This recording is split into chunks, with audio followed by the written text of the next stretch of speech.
अरे काका, ये कूलर बेकार है। ये ठीक से काम नहीं करता। बार बार पानी भरना पड़ता है। सही से रूम ठंडा भी नहीं करता। आप कोई और दूसरा सेकंड हैंड कूलर देख लीजिए। साहब, जितना कबाड़ी वाला देगा ना, उतना आप लोग मुझसे ले लीजिए, मैं दे दूंगा। अरे आप अजीब बात कर रहे हैं। मैंने पैसे की बात की है आपसे।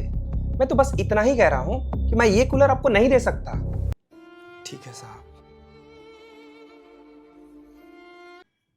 अकी, एक बात बताइए, आपने काका को कूलर देने से मना क्यों कर दिया? वैसे भी वो कूलर हमारे घर में बेकार ही तो पड़ा है। उस कूलर के कितने ही पैसे मिल जाएंगे आपको? 200-300 रुपए? बात 200-300 की नहीं है सपना। एक बात बताओ, कितने सालों से है वो कूलर हमारे यहाँ? यही कोई 9-10 साल से। 9-10 साल ना।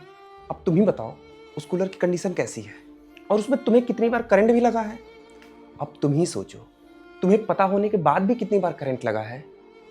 काका के यहाँ तो छोटे छोटे बच्चे हैं, उन्हें करंट लग गया तो? और ऊपर से ये कूलर हर दूसरे दिन सफाई मांगता है। अब काका दूसरों के घर का काम करें, अपने घर का काम करें, या रोज उस कूलर को साफ करें? तो इसीलिए मैंने मना किया है।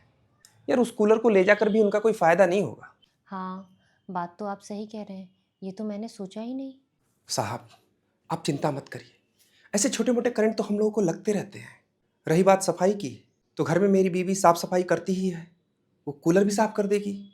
वो क्या है ना साहब जी, पिछले साल मेरे बेटे का इम्तिहान था और गर्मी के कारण वो इतना बीमार हुआ कि वो इम्तिहान ही नहीं दे पाया। बस इसीलिए मैं आपसे कह रहा हूँ कि वो कूलर मुझे दे दीजिए।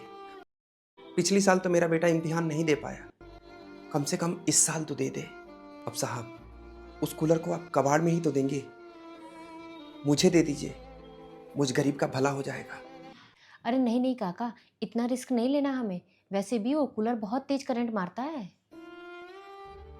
काका, हम वो कूलर आपको आज नहीं दे सकते। आज नहीं दे सकते? हाँ काका, हम वो कूलर आपको ही देंगे। आप बस आज भर रुक जाइए, कल वो कूलर ठीक कराकर हम आपको दे देंगे। सच में साहब, आप लोग वो कूलर मुझे ही देंगे ना? हाँ हाँ काका, हम झूठ क्यों बोलेंगे। हम वो कूलर आपको ही देंगे।